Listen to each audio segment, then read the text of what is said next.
Niamh, welcome to Babylon. Thank you. Thanks for having me. How are you getting on? Very well, thanks. So tell us how you got into music.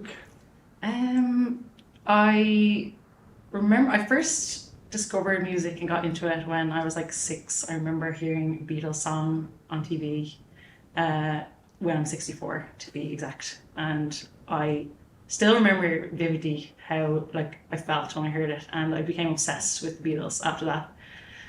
And my dad was very excited to see how much I loved the Beatles, and he got out all of his CDs, and I started collecting them, and I was a real Was he into the Beatles?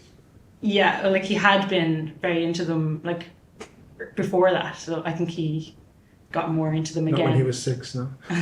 Maybe I never asked.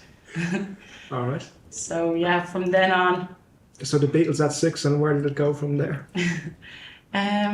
from there, not long after that, my parents got me a keyboard for my birthday, and I was mad about the keyboard. Like I loved it. I used to even love the kind of preset, like cheesy songs that came on it, and I would just like listen to it while going to sleep and stuff.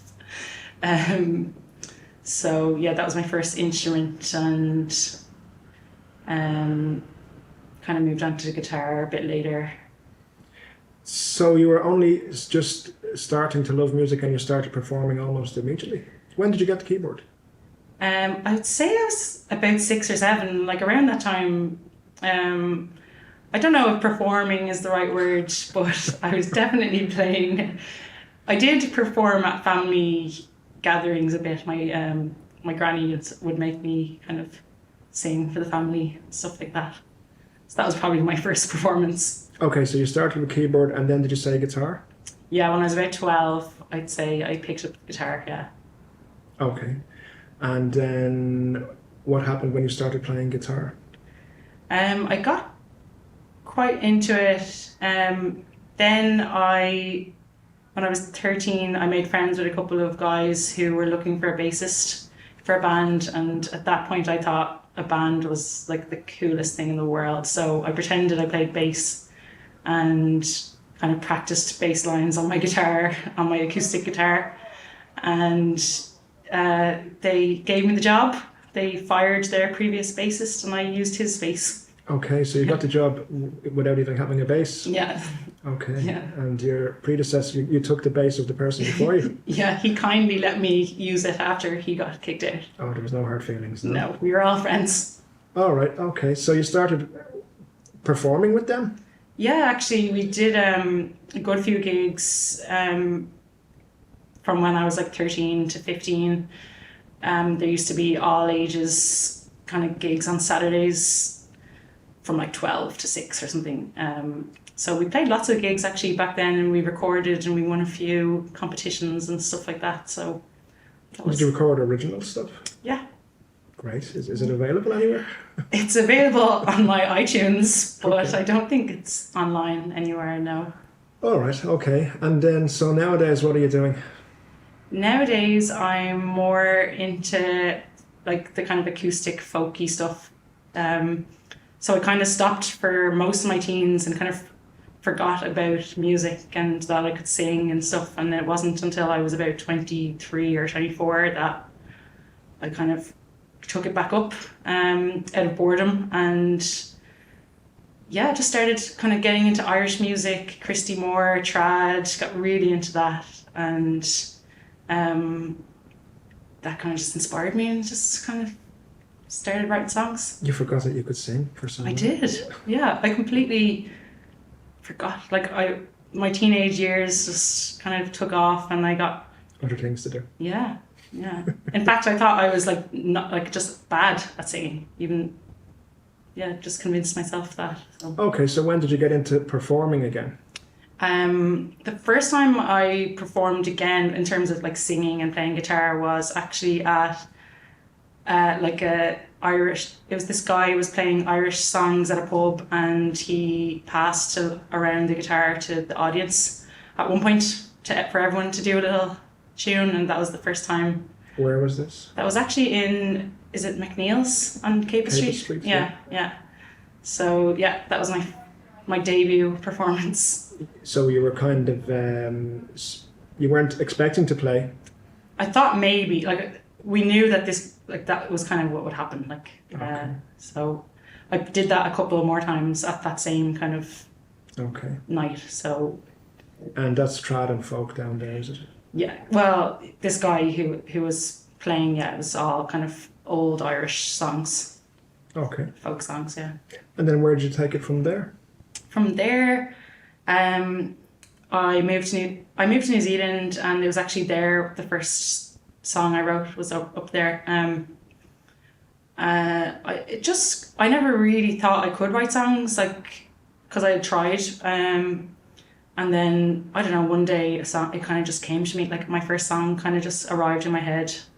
What sparked? Did you sit down and try to write a song, or were you just like watching TV and something came to you? Or? I was actually on like a holiday on my own, which was like a big kind of hike for a few days, and it was really, really difficult, and I kind of went a bit mad. It was very solitary, and but in a good way. And after that, I was on the bus. You were camping, hiking alone in New Zealand? Yeah. With a tent? No, in New Zealand, there's loads of like huts on like big long trails that you can just stay in and then keep walking. Yeah, they're everywhere. It's really common. But it was this really, really hard, steep hike. And on the bus home after that, I was kind of wrecked, and it just popped into my head, like the tune was there. I just had to kind of get some words, and they came really easy, and it was about the hike. So that was my first one. Yeah. All right. And did you finish the song off while you were there in New Zealand? Yeah, the song was probably finished in a day or two after that. Okay. Yeah. So that was while you were in New Zealand, and then was it shortly after that you came back to Ireland, or what? Yeah. It wasn't. I was there for another year or so, maybe. And songs at that point, I was kind of writing probably about one song a year or something. Okay. Because if I sat down and tried, I couldn't. But every year one would come to me. Now it's a bit easier. All right. Okay. And other than the solo stuff, have you got anything else going on at the moment? Yeah, I'm actually in a band called Flight of Ideas. It's kind of hard to describe our genre. It's sort of folk with kind of elements of hip or elements of soul and jazz and R&B kind of sound. What instruments are in the band? Just electric guitar, bass, and a cajon. So, yeah. And have you been performing with them? Yes. We've been doing pretty regular small gigs, and we've got our first like bigger gig next week actually. Where's that? So that's in the Jar on the 19th of October. So we're the feature band that night. Okay. On Wexford Street? Yeah. Okay, that sounds good. And what do you plan on doing with the band? So you're doing the gigs, doing any writing? Yeah, so me and my bandmate who we started the band together, he did most of the writing, and now we kind of do it together, which is quite fun. Okay. Yeah. So anything else you've got coming up in the future? Solo or band? So solo, I've got a gig tomorrow in the Workman's at the Flow Show, and obviously the Cobblestone, and the band, we've got a few gigs coming up as well. In October and November, and really we're both solo and the band, we're just getting ready to do some recording now and hoping to do some festivals next year. Oh, that sounds good. Yeah. All right. Okay, and then where can people find you? You can find me, my main page is Instagram, which is Niamh M _music, and Flight of Ideas on Instagram as well. Thanks for joining us, and we look forward to seeing you in the Cobblestone on the 14th. Thank you. Looking forward to it. See ya. See ya.